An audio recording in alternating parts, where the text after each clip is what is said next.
Good morning, everyone. We're going to give it a minute or so, and then we're going to jump right into our program this morning. We want to make sure people have time to jump on board and hear the program from the beginning. So thank you for joining us today.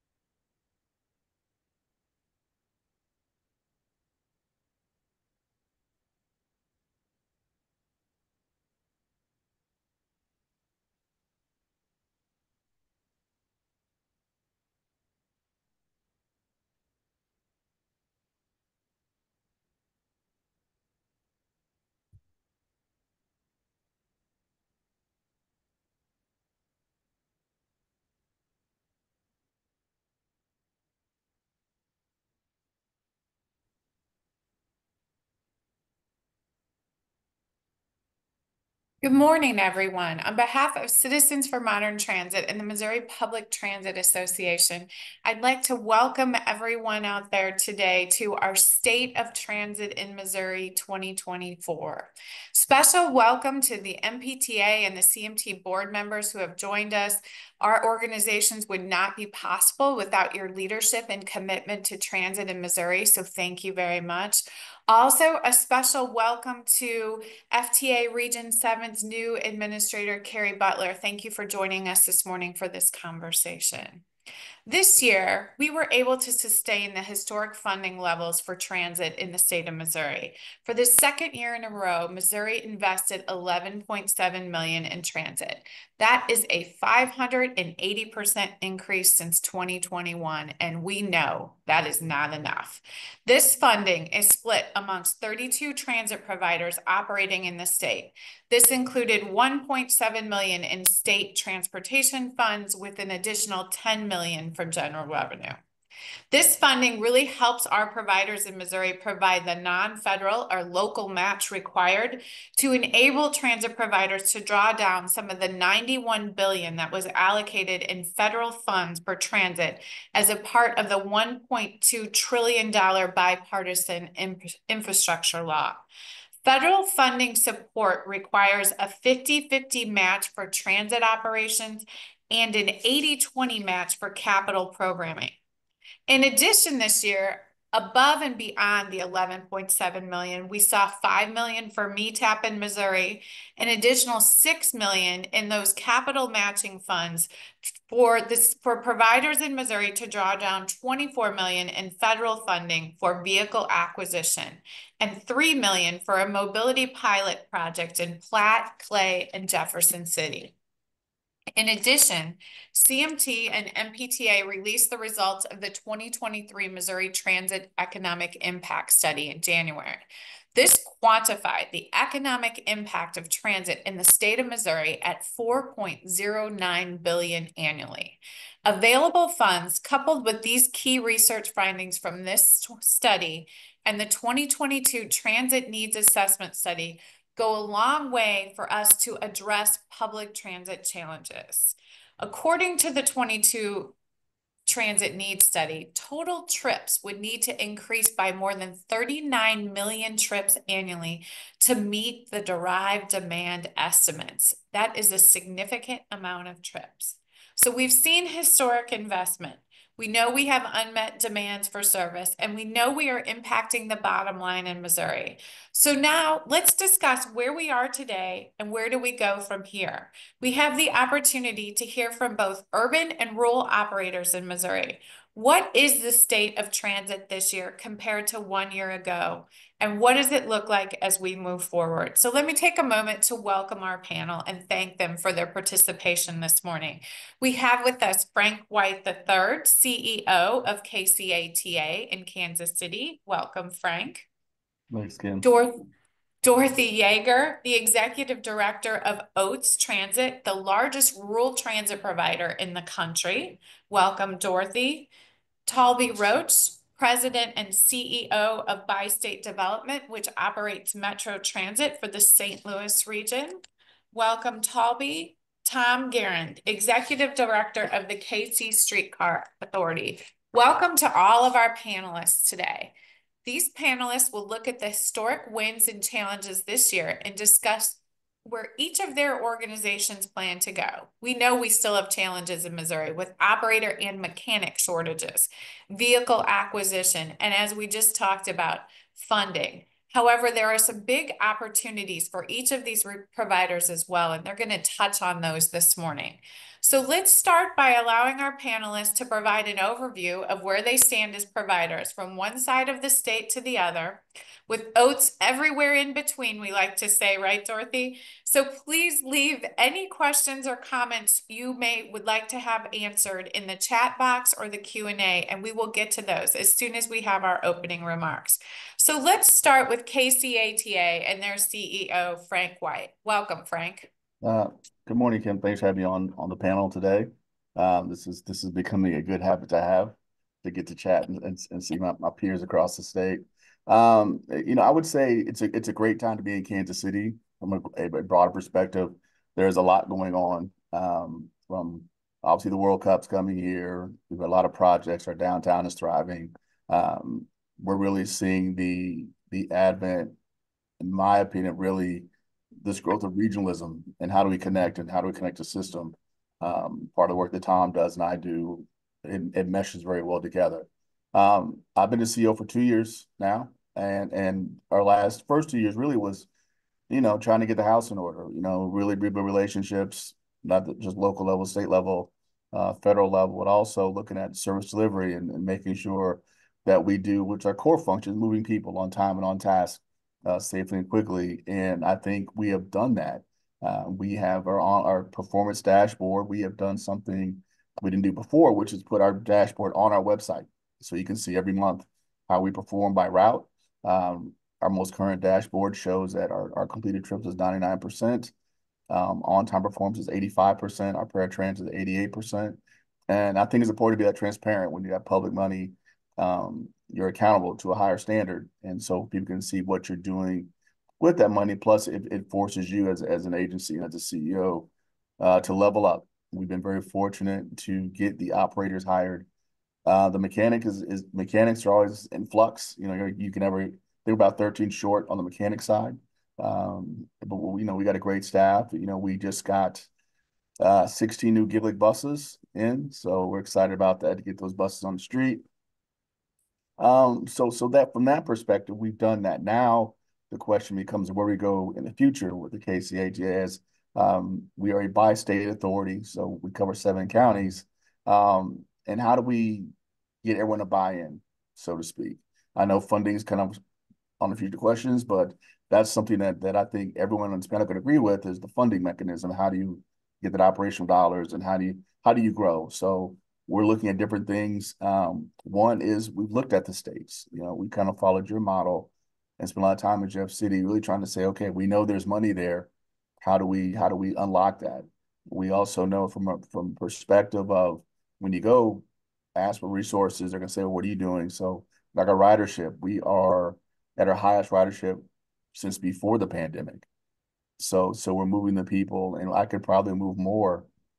Again, it's the operational piece, and how do we as an agency get creative? So we are doing a lot of transit-oriented community development projects, TOD, so to speak. We've probably done in the last 4 years 7 projects. It's about $400 million worth of projects, and these are all on transit corridors, all with their whole goal of getting people access to education, employment, healthcare, and housing through transit. And so we know if we can marry those two together, it just makes more sense. One, get more people on transit, obviously, more residents in Kansas City, more residents means more sales tax means more money for the KCATA. So it's a very intentional strategy, but it also allows us to, do mixed income housing, do market rate housing, and really put that footprint. We have a project it's going to be in a streetcar line, but it's the same framework, right? It's getting folks access to transportation, but it also allows us to create unrestricted revenue for the KCATA, which is, I've heard Toby mention before, that money's worth double because it's yours, and you can do more with that funding. So we're really trying to say how to bring that value to that. How do we leverage our resources? How do we see ourselves as a what I call a regional chamber of transit? and how do we go advocate for transit? How do we um, maybe not run your system, but can give you access to grant support, different things. Really be that resource for smaller systems. So, for example, we just did a Cass County um, Transit Summit, which is one of the counties that we serve a little further south. That had no transit, no mass transit, I should say. And so we had about 60 people come in and really have that discussion. What does it look like? Private entities, nonprofits. And that's something that we sponsored, but it's a way to do these things. I've been really leveraging, since we're talking MPTA, the study, the economic development study, that's been very successful in my discussions with private sector. When you see that kind of impact, I was like, if it was Frank White's Enterprises, they'd be throwing money at me for that impact that we have in that city. And I say it jokingly, but at the same time, it's very serious. If I could tell I could bring $240 million of economic impact to your area, you would crawl through glass to get me in your city. So we have to also understand, um, always be advocating for us, not just what you do, what I do, and be proud of what we do. And we do matter. And so some of the big stuff we got going on is we got an East-West study that we're doing actually with Tom it's I'm not sure it's going to be streetcar bus, but it's an East-West study. We got Congressman Cleaver's Bi-State Sustainable Corridor, which is going to be a 24-mile bus rapid transit line from Kansas to Missouri through three cities. We got a race grant for that, so we'll work on that as well. So just two big projects working on, and then obviously that we have the World Cup coming in 2 years, so that's kind of the elephant in the room, and so we're really working through that process. What's that look like? Obviously, there's a federal role, there's a state role, there's a local role, but we'll be ready. So we're pretty excited about it, and also we are working on a streetcar, but I'm not going to steal Tom's thunder on that one. That's an exciting project as well. So I think overall we're doing really well. Do we have challenges? Yes, we do. Obviously, the funding challenge becomes um, is always there. That operational funding. We're in a post-COVID now that COVID money is gone. How do we grow? How do we sustain that momentum? How do we support you guys at MPTA? What can we do from our end on this side of the state to advocate and basically be relentless in our advocacy of public transit, because we know that it does matter. We know that if we all shut down for a day, all of our cities would shut down. So how do we convey that message in a sophisticated way, in a biz way, with an ROI that those not just nonprofits but private entities can understand and support. So, you may not use the system, but someone that does. If you don't use it, someone that goes to your job, your employer, place employment may use it. So it's not always about what you do. It's about the people that need it the most, and we're happy to be the people that need it the most as well. So like I said, I'm pretty excited. I do know the challenges, but such is life, and I think we'll be okay. Great. Thank you, Frank, for those opening comments. So we're going to stay in Kansas City. Tom Guerin, would you like to provide an update on the KC streetcar? I think you might have some big news to talk about with Yeah, that. Kim, I would. Thank you. Thank you for having me. I changed my mind. I'm going to share just a few slides because I think we've got some good visuals that are helpful. So if you all can see my screen, I'm going to walk through this at a high level, but yeah, we're moving a Tom, mile a minute right now. you might want to, there you go. Can you see Sorry. it? That's Yep, we can see it now.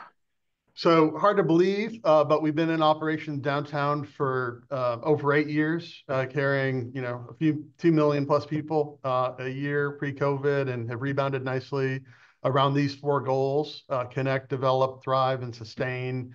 And really, it was the response to the community and to the service, really right after 2016, that launched conversations about how we grow the system. And this is just a snapshot of some NTD data. We all like the annual NTD submissions. And we've got a really productive system. We're proud of it, and we see it in real utilization. It's, one of the early criticisms for streetcar was it's too small. It's only, focused on folks out of town. And what we're seeing is we're serving residents, we're serving employees, and we're serving visitors. And we're serving at a high level and a high rate. And it's not just the ridership, it's the community response over these 8 years. So the impact has been significant physically for our downtown, and that has, working with Frank and others, really, advanced a conversation about how do we grow the spine of the system, how do we extend the benefits, and how do we connect to regional services that aren't streetcar, that provide people with viable choices for where they want to go and what their access needs are regionally. And so the map on the right shows sort of our starter line in blue with two expansion projects we're moving now in parallel, north and south. And the map on the left sort of demonstrates Frank's operation and how we relate directly to providing improved connectivity to these east-west corridors, and how we're really growing a spine of a region, really from the inside out. So on the project side, we've got two big projects funded with over eight different federal funding sources between the two of them. And Main Street Extension is nearing completion. We're 98% constructed on track. We're getting ready to have an event, I think, in December to celebrate really substantial completion of the project and track, and moving toward an opening in 2025. And here's just a few pictures of the end of line station at UMKC that's getting ready to roll and getting ready to test. So super excited about this project. It's a $350 million effort, almost $200 million in federal funding through CIG and ARP, primarily leveraging 100% really new local money through an expanded TDD district. So we're bringing new money, local money here to leverage additional federal funds, and it will be the largest transit project in our region's history, again, opening next year and connecting our two largest job centers and our main university with the Plaza, the downtown line, and UMKC. Flipping on the other end, obviously, we're also building at the same time our riverfront extension to Berkeley Riverfront. We actually started the planning on this back in 2016 when we didn't have a building on the riverfront. And people said, why would you build streetcar to the riverfront? There's a nice trail and a park, maybe a fireworks celebration. There's nothing there yet. And that's exactly why we would do it. It had been a missed opportunity and an island that was disconnected from the heart of our region for many years, for decades, actually. And connectivity was a constraint on the activation and on the leveraging of that as a true city and regional asset. And we've gone all in on the riverfront. You see the CPKC Stadium for the KC Current there, and just a few pictures of the track we're building connect our riverfront and our Missouri River, the Bond Bridge there, as a new downtown neighborhood and destination that is downtown adjacent and soon to be connected to all that we're connecting, not just through downtown, but through our Main Street extension to the south. So cumulatively, we're going to be tripling the size of the system in the next 24 months or less, tripling the size of staff operating, maintaining, and we're bringing new resources on all of these projects to help with a sustainable long-term operations and maintenance. So really excited about the transformation and the activation here. And again, the riverfront's going to be a postcard, a point of pride. And it's fair to say many of these things wouldn't be happening but for our plan to leverage transit specifically to be a community connector and builder. And then lastly, really back to our partnership with Frank and thinking ahead to what does the future hold. We know that, right, our region evolves, our city evolves, our transit systems collectively have to evolve. And so we're actively working in partnership on a number of efforts. He mentioned the Midtown East-West. We've got strong support to pursue and look at a streetcar East-West in Midtown, and also north of the river, bridging the Missouri riverfront and the Missouri River, actually, as a regional barrier to Northland growth and development. So, and not to mention the other efforts that he's helping to advance, both in terms of the bi-state corridors and even Metcalfe, Johnson County, and Kansas side connectivity. So we know streetcar is not the right solution. It's fundamentally important we work together and that we push hard on the broader regional solutions to backstop core operations of bus services, expansion of regional non-rail services, to deliver the system the region needs. So a lot of enthusiasm here, a lot of excitement, and I'm going to shut it down, Kim, and pass the torch back to you so we can keep moving. Thank you, Tom. And just to make sure that everyone is very clear on our webinar today, KC Streetcar is a separate entity than KCATA. So I want to make sure that everyone is aware that we're talking about two separate service providers in the Kansas City area. So thank you, Tom, for that update. Very exciting to hear that the streetcar will be opening next year for service. Let's now turn to Dorothy, who can talk to us a little bit about 87 counties in Missouri. That's a small service area, Dorothy. So we look forward to your 2024 update. Well, good morning, everyone. Actually, this month, the month of November, marks our 53rd year of providing service in Missouri. This month also marks my 37th year in the field of transit. And I have to say, this has been our first quote unquote normal year since about 2020. We finally seem to have turned the corner on driver and vehicle shortages, and we're starting to see ridership numbers return, although we're still not at pre-pandemic levels just yet. In the past year, we've received 75 replacement vehicles through the MoDOT grant program after a 3-year drought. And we now employ 450 drivers across the state, plus 100 support staff. Last year, we provided over 1 million trips across those 87 counties. Our number one trip purpose continues to be employment-related trips. People to work at the sheltered workshops, community employment, and it's followed closely by medical and especially dialysis as our trip purpose. When the snow starts flying and it's cold, which I hear we're getting a cold front next week, please remember all of our rural drivers, and I'm sure in Kansas City and St. Louis as well, because we have drivers that get up as early as 3 o'clock in the morning to get their bus warm, ready to hit the road by 4 to pick up their early morning dialysis patients come rain, sleet, or snow. So I'm very proud of that service that we're able to provide. But Oates is just one of several transit providers that receive rural transit funding through MoDOT. And between Oates, SMTS, and some of the county systems, Missouri is, I believe, the only state in the nation with general public transit services available in every single county in the state, regardless of how rural that county is. Between Oates and SMTS alone, we cover 108 counties. And as someone who was born and raised in rural Missouri, I'm glad I live in a state that values rural transit and has a state Department of Transportation and a state association that supports and fights for us.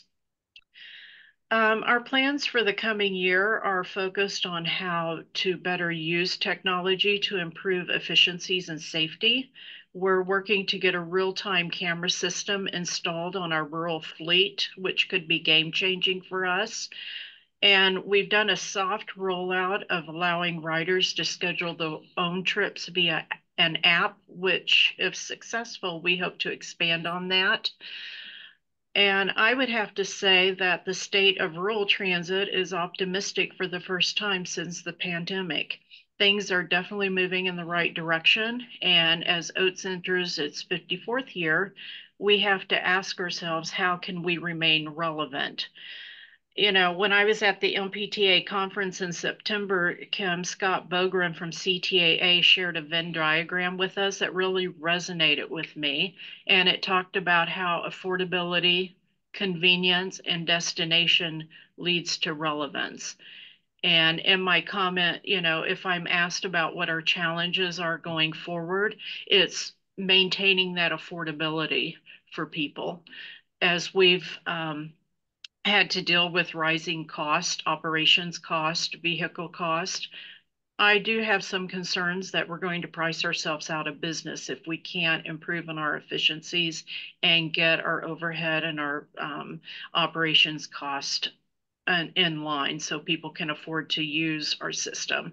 I'm also very appreciative of the work of both MoDOT and MPTA and the various initiatives you guys have started to help identify the gaps in service to see where we need to go to be relevant.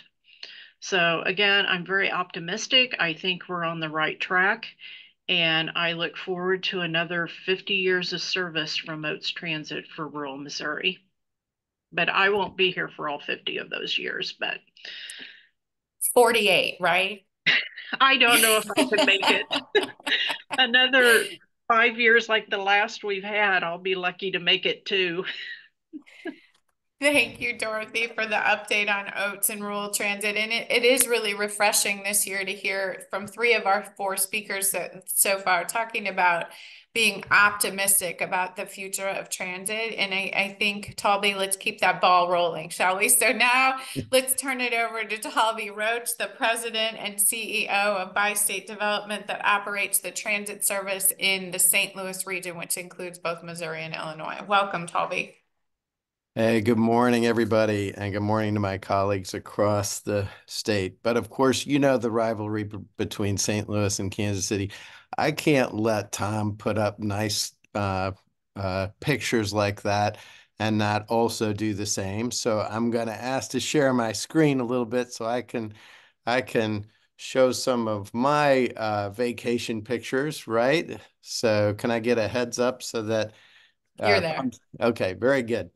So what is this year, the upcoming year about for transit in St. Louis? It's definitely about recapitalization of our fleet, recapitalization of our frontline workers. Like Dorothy mentioned, we have been really encouraged over the past year. We're doing way better on our frontline operators. Still need 50 mechanics. There's no doubt where everybody's struggling for mechanics. I know Frank is as well. But so we're making those investments in those frontline workers, and things are certainly improving. But we're also making investments in our rolling stock. And let me just tell you a couple of really exciting developments, one of which is, we have some rail cars here that are over 30 years old, folks, which is kind of hard to believe, but Metrolink has been running very successful in St. Louis since the 1990s. And so we will be starting in 2027, which I know feels like a long ways away, getting delivery of these new light rail vehicles, which are 55 new American-made vehicles from Siemens North America in Sacramento, California. But in addition to that, we're making additional investments in our electric bus fleet. We have a successful 14 bus fleet in the number 70 Grand, all electric, fully articulated 60-foot bus that's going very, very well. We have additional electric buses from Gillig, but this year we also got a grant for an additional 10 hybrid Gillig buses. And what we're doing is we're kind of experimenting with this new generation and phasing it in. What's really interesting about those new hybrid and electric buses is the bus product is slightly different than cars. And whenever I take a tour, for instance, of our exciting Green Line expansion, I almost always use an electric bus. And what's the reason for that? They are quiet. They ride beautifully. The customer experience associated with either a hybrid or electric bus is really highly enhanced. And we need to be looking at what are those things that we're doing for customers. And let's talk about that a little bit. Look, everybody's talking about safety and security on transit and within our areas, both rural and urban. Dorothy mentioned a real-time camera center. Well, we have one in St. Louis, and it is very exciting. One of the things that we have promised the public on our transit asset is if you're going to be on our transit asset, we are going to see you. We have over 1,800 camera positions on our Metrolink system, and this is now populated and is being used by our law enforcement agencies, whether or not, things happen on the system or not. And there's also good stories associated with these. For instance, we had a gentleman who was lost in our system with Alzheimer's, and this asset allowed us to find that person and return him to the family. It's about that everyday expectation that people have with systems and how to make them safer with off-the-shelf technology. And we're seeing that right now in a $52 million investment on Metrolink, where we're gating and putting cameras on the entire system. Very, very exciting. And I want to mention that that includes a $10 million private sector investment, an extraordinary piece from the leaders of St. Louis about seeing transit as a valuable asset. So let's talk about the one expansion that we are considering.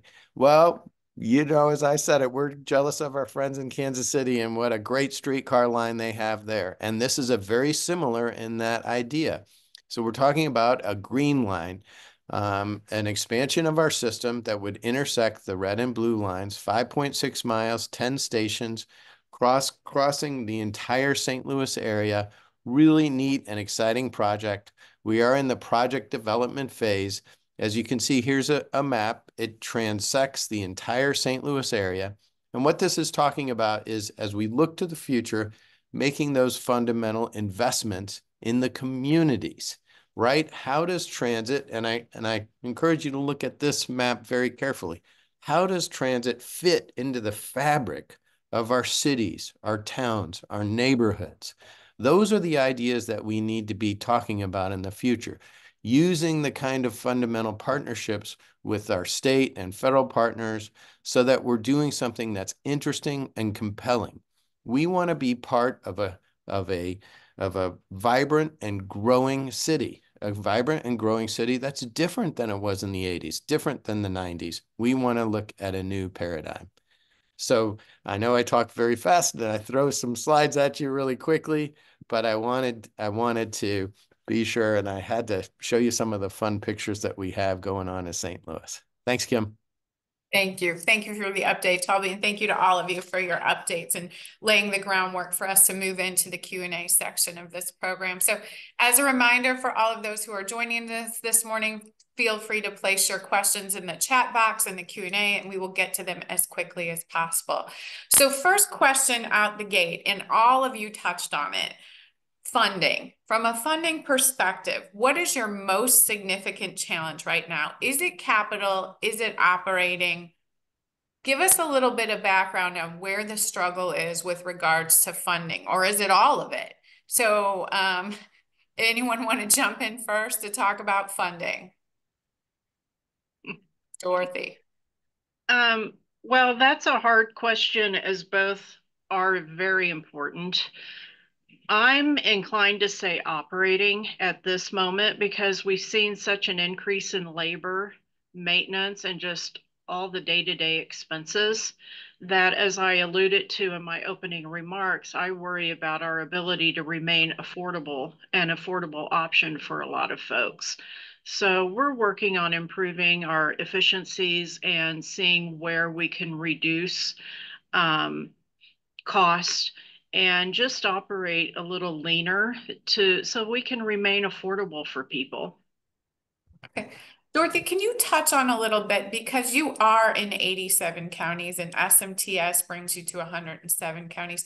What are you using right now as your local match? We talked about how we increased state funding by 580%, but again, that's not that much for Oates when you look at the grand scheme of things and the formula. So what makes up Oates' local match to help draw down these federal funds? Primarily contracts and agreements with local human service agencies.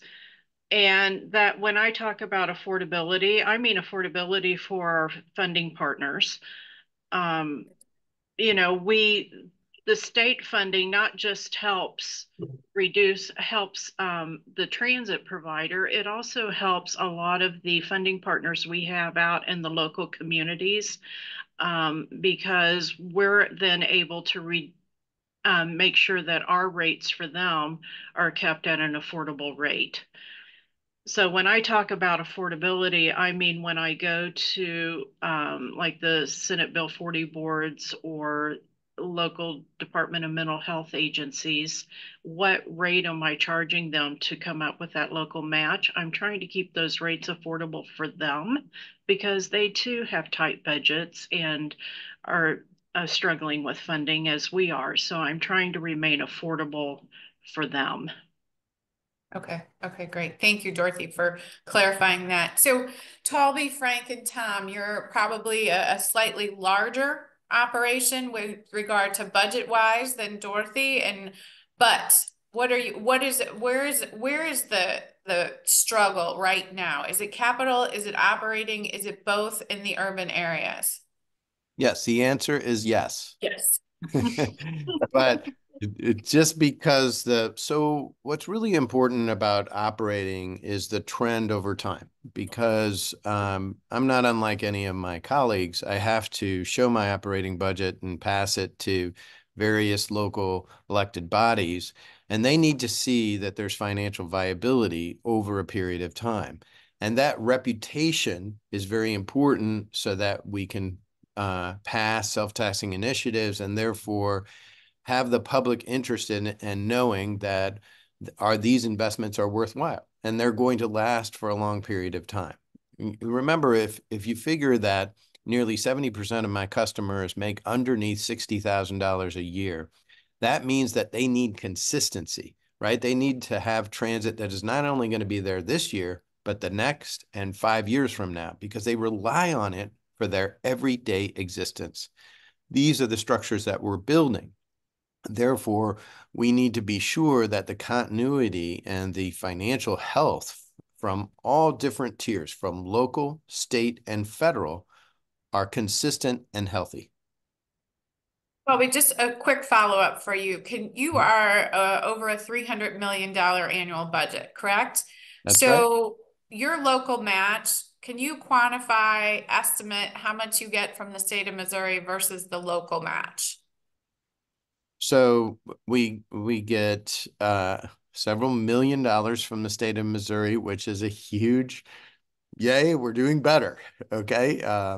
I would love to get something more akin to what we get from the state of Illinois, which through a contract with St. Clair County Transit District is close to $60 million.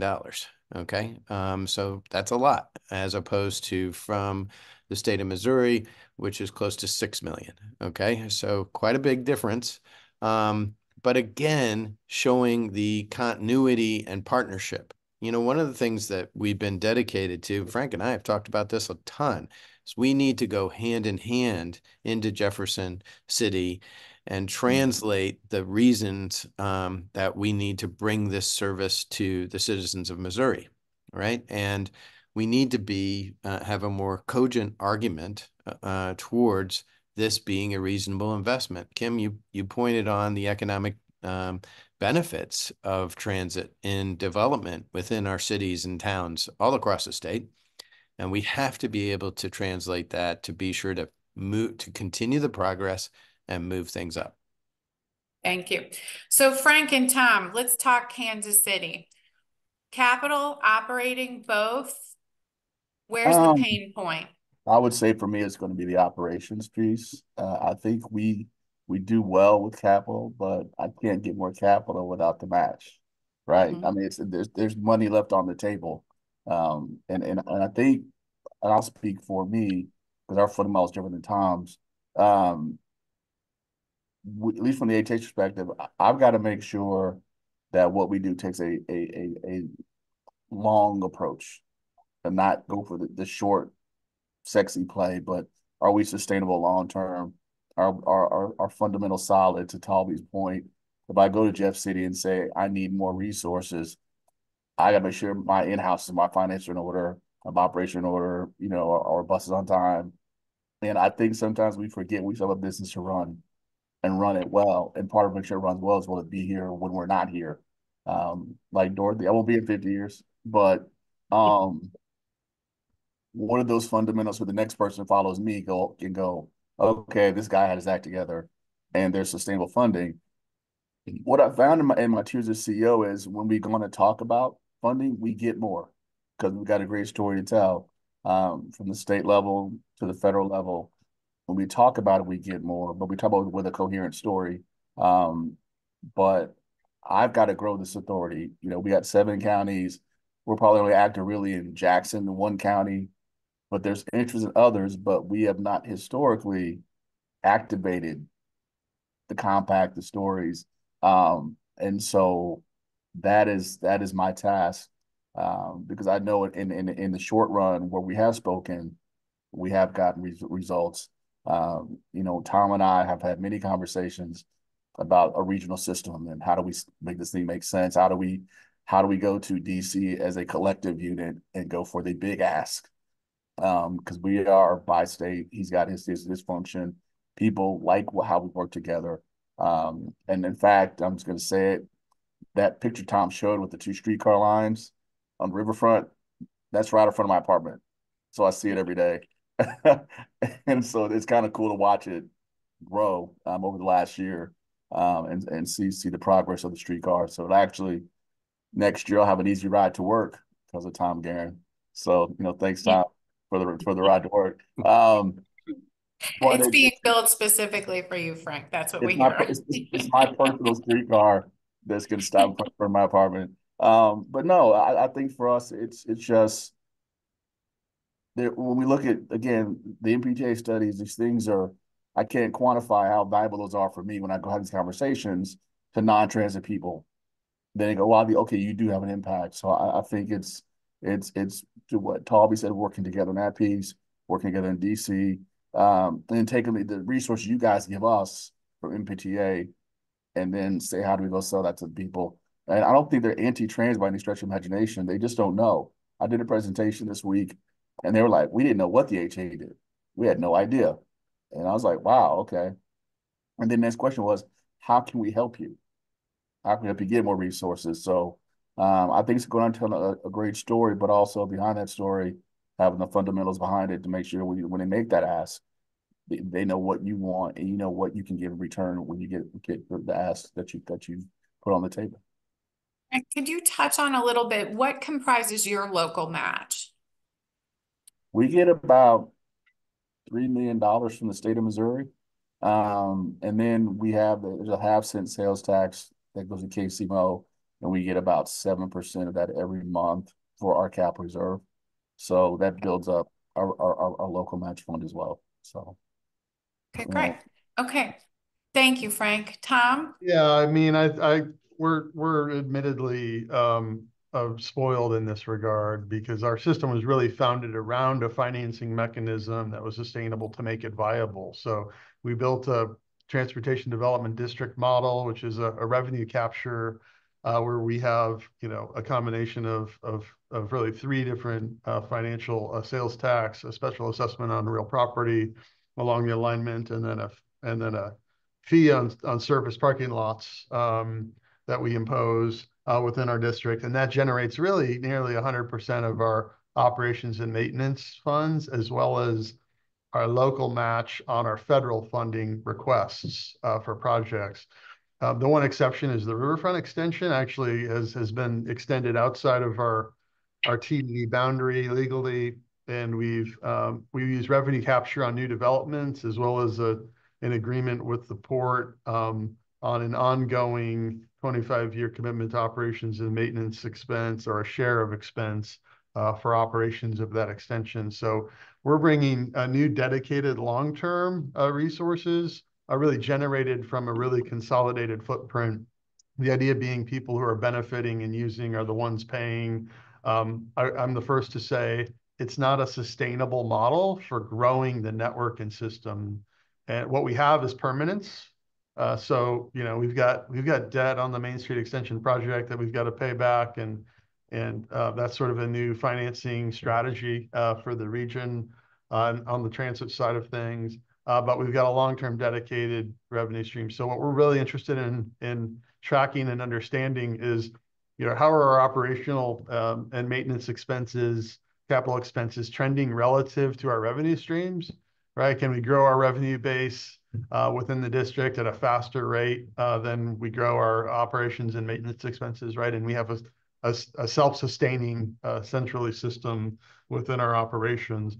But we have to, what we have on the permanent side, we need to be able to translate to Frank's side of the operation. So right, as a region, we need to bring the same degree of permanence to the non-streetcar investments. And as we grow the system, I mentioned the North Rail study or East West, we were the first to say the TDD model probably isn't a sustainable funding stream by itself because of density, property values, as you think about concerns of cost, affordability, and gentrification. There's other community concerns we've got to be sensitive to. So it was a great catalyst and mechanism, and it would be great to have that as a tool in the toolkit for systems, bus and rail. There's a lot of sort of great aspects of it, but it by itself going forward probably isn't the solution that we need as a region to continue to scale and make progress,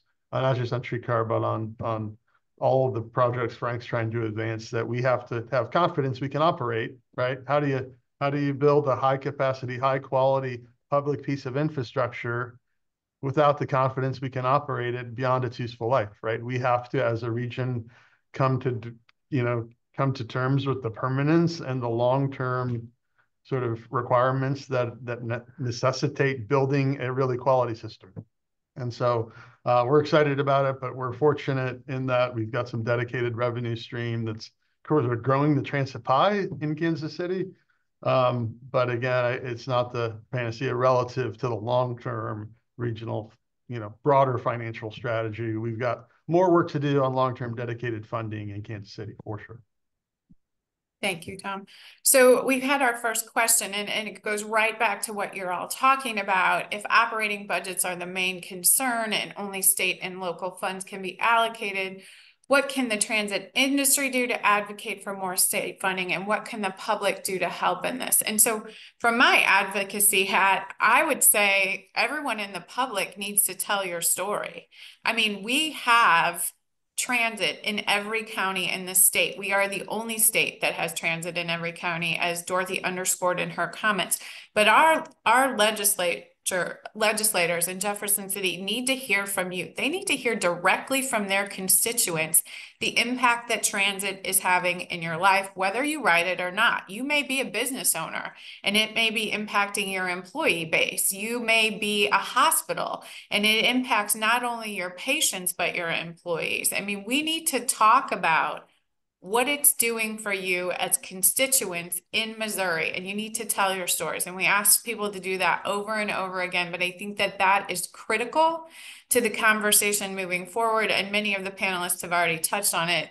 These studies help us underscore dollar figures, how many jobs are impacted by the transit industry. But if you are a constituent of a legislator and you add your personal story to that, that really helps us seal the deal. So we would appreciate anyone telling their story. That is advocacy in and of itself. But I'm going to open it up to the panel. Sorry, I got on my soapbox for a minute, but any of the four want to add to that? Halby's got his hand raised. Okay, so I think this is a really critical part of who you see on this panel, right? Because there has to be a diversity of voices, right? Let's make the point that transit isn't a red or blue issue, right? It is purple, right? One of the things that's really important about having Dorothy here is transit is important to even the small towns across Missouri, right? The folks accessing their medical appointments and their jobs and so on, critical fundamental pieces. And that's and we need to understand that this is about everyone. I know I just can't resist talking a little bit about the election on Tuesday. There's always good news in many elections. I know it doesn't always feel that way, but let's talk about that. There were 25 transit resolutions across the country. 19 of them passed, folks. And they passed in all different states, purple states, red states, blue states. And the reason why is because transit, done correctly, efficiently, serves the needs of regular people who are going to grocery stores, to medical appointments, to fundamentals. This has a transformative issue in the lives and the fabric of our communities. And we need to be able to tell that story and tell that story effectively. I tell this to staff all the time. Our job is to put worthwhile projects on the desks of those folks in Jefferson City and the desks of folks in DC. Give them the why. the why we are building these things and what is the difference to the average person. That's what we need to do. Great, thank you. So we've heard some optimism this morning, which is again very refreshing for a transit conversation. So let's talk about that. What is the biggest opportunity in your minds for your agency or for the transit industry as a whole as we move forward? What is feeding that optimism? I would say here, at least on our end of the state, this bi-state corridor this is a we call transportation is transformation, and so to do a 24-mile bus rapid transit line through 3 cities and 2 states, and it's not just the transit, it's all the things that come with it, the economic development, the job growth, the housing growth. These are the kind of projects that the ATA was designed for. These are the kind of projects that get folks excited in DC and get those resources. Also, they're excited at the state level because Toby's right. Republicans ride the bus too. We everyone rides our service, uses our service, which is why I'm optimistic, Kim, is because people still have to use our service, no matter who wins the election, right? And so we just have to be smart enough and sharp enough as leaders in transit to understand that and again put the right story in place. I say that a lot, but we just had folks from the White House in on the bi-state corridor, and we have like Sam Graves, who's from roughly north of us, chairs the Transportation Committee. He's Republican, but he has great interest in what we do down here, and so it's up to us to make sure, to Toby's point, have a great project that'll get the interest, be able to quantify the numbers from it, gets the interest. So I mean that's why I'm optimistic, because I think we got a great product to sell. And I got 13 million people that use it here in my area, and so I think that's a mandate to keep advocating for the resources, but also making sure, to Dorothy's point, that are we efficient? Are we lean? Are we looking at our processes and systems that give people confidence in what we do? So I think the bi-state corridor for us, I think the east-west corridor, for whatever it ends up being mode-wise, as the connector, have a huge impact. And I think the World Cup coming here is kind of forcing some people to really pay more attention to transit that haven't paid attention to it, but also talk in terms of legacy transit projects, not just World Cup projects. So I think, we're doing, to Tom's slide, a route restoration study of how we connect with a streetcar in a more efficient way to new stops and stations, and making sure that the stops are multimodal and everyone can access different things. So I see a spirit of collaboration that's pretty exciting, from both transit and non-transit people wanting to learn. And I think we have to make sure we crash through that window and make sure we're there to take care of that opportunity. So that is the source of my optimism, Kim. Great, thank you, Frank. Frank, what is the status of that BRT line? Where are you at with that project? Right now, we just got the RAISE grant, $6 million grant. Our MPO is taking the lead, Mark. On lead on that right now, so we're doing a study right now on that. So, okay, so the study is underway. Yes. Perfect, thank you. Anyone else? Kim, I would just say, I think, we've seen over multiple administrations, sort of to Toby's point, this is a bipartisan issue, and we've seen infrastructure federally invested in record levels. I think there, again, lots of opinions on the election, but I think there's a great possibility, right? We're going to continue to see high levels of investment across modes at the federal level, and the opportunity is there for states and for regions and for providers to capitalize on that and to tell the story. And if we're not doing an effective job as regions, as states, right, we're not competing federally, we're not helping to push the narrative nationally around this as a continued priority. I think there will be opportunity, and it really is about how do we mobilize and continue to mobilize the state and the providers within the state maximize that federal opportunity for the state of Missouri's benefit. And there is a very compelling, right, economic rationale for the state to be motivated to not miss an opportunity relative to the federal agenda and use that as a real motivator. It's worked for us in Kansas City, compelling bipartisan congressional delegation representatives to advocate for projects on our behalf, both from both sides of the state line, and Frank's been a part of that. And so I just think continued push, refining our narrative, elevating this. I think the other thing, I'll just be honest with you, the talking points for us is we're talking, right, many of the funding sources that we're talking about on the transit side aren't in competition really with a lot of the roadway priorities, right? As we think about the advancement, some of them are, right? There's some discretionary flexible funding. We've tapped some of that in the Kansas City Metro, but there is a coalition of infrastructure interests that extends beyond transit that helps and can be helpful also to our narrative. So I know there's a push and pull there relative to the share for transit as well as it relates to the big pie, but we see infrastructure as a national priority within the Kansas City Metro, at least our delegation, that's pretty diverse. And I think it's just a huge opportunity for Missouri to continue to try to maximize the return to the state as those federal conversations continue. Great. Anyone else want to weigh in? Okay, so going to what Tom just talked a little bit, how do you all believe that rural and urban transit providers in Missouri can work better together to move transit forward in this state? Well, Kim, I think just continue having a unified voice. As it was alluded to earlier, transit isn't a rural or urban issue. It's an issue for all Missourians. And I think having a panel discussion like this and having both urban and rural represented illustrates that we have a lot more in common than we have difference. Right.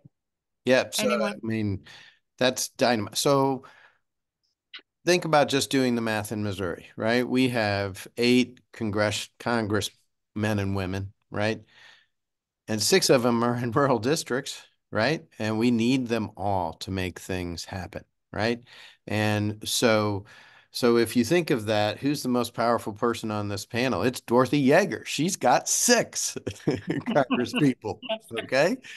So, but my point to that is, we need to understand that when I have been even, let's say, I don't know, let's say Jason Smith's office or Blaine Lukemeyer, who by the way has retired.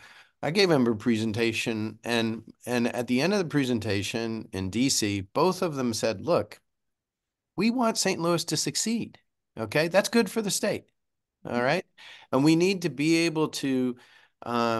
Be sure that success is across the whole state, that it includes, Sedalias and Columbias and all of that, and that we create transit policies that serve all of these diverse counties and be sure that we're cognizant of what the need is.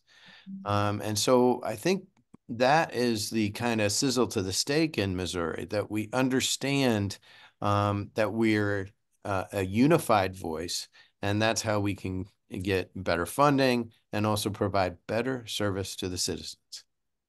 Perfect. Thank you. So we are almost at our time today. This has been a great conversation.